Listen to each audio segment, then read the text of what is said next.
लोकसभा चुनाव को लेकर बिहार में रस्साकसी जारी। जेडीयू के राष्ट्रीय अध्यक्ष ललन सिंह ने एक बार फिर से बीजेपी पर साधा निशाना। ललन सिंह ने ट्वीट कर बीजेपी को बताया कनफुकुआ पार्टी। ललन सिंह ने लिखा कि इस तरह की सुनियोजित अफवाह फैलाना उनकी हताशा दर्शाता है। ललन सिंह ने कहा कि 2024 में महागठबंधन को बिहार में 40 में से 40 सीट मिलना सुनिश्चित है। बीजेपी की दाल गलने वाली भी नहीं है। राष्ट्रीय लोक जनता दल के अध्यक्ष उपेंद्र कुशवाहा ने समस्तीपुर में एक कार्यक्रम में फिर नीतीश कुमार पर साधा निशाना। उपेंद्र कुशवाहा ने कहा कि आरजेडी के सामने सरेंडर करने वाले नीतीश कुमार प्रधानमंत्री तो छोड़िए, अब गांव के मुखिया भी नहीं बन सकते हैं।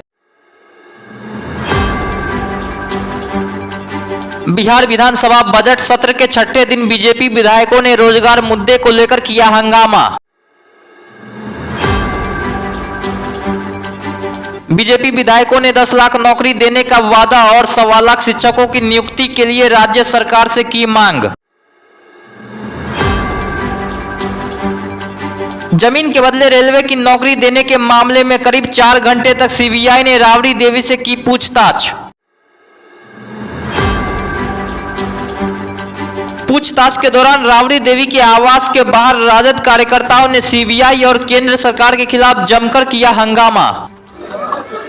जो भारतीय जनता पार्टी के आंख में आंख मिला करके उनको चुनौती देता है, उसके खिलाफ सीबीआई, ईडी और आईटी का इस्तेमाल निरंतर होते रहता है। और हमने पहले ही अभी भी कहा है कि कब जब देश में समान विचारधारा वाले दलों की एका की दिशा में बढ़ता हुआ कदम का नेतृत्व बिहार जब करने लगा है और ये एस्टैब्लिश हो चुका है कि 14 वाले 24 में नहीं आएंगे, तो एक बौखलाहट देश की हुकूमत में आई है और उनको भी पता है कि 14 वाले 24 में नहीं आएंगे। तो इस बाबत जो कार्रवाई की जा रही है, होली को लेकर पटना का बाजार हुआ सजकर तैयार। बड़ी संख्या में बच्चे और लोग कर रहे खरीदारी। वहीं पटना के बाजार में लोगों पर चढ़ा मोदी का रंग। बाजार में मोदी वाले मुखौटों की जमकर हो रही है खरीदारी। पश्चिम चंपारण के नरकटियागंज में रेलवे के एक ठेकेदार को मारी गोली। हमला करने वाला व्यक्ति को रेलवे पुलिस ने किया गिरफ्तार। ठेकेदार के सीने में लगी गोली। आनन फानन में अस्पताल में कराया गया भर्ती, स्थिति गंभीर।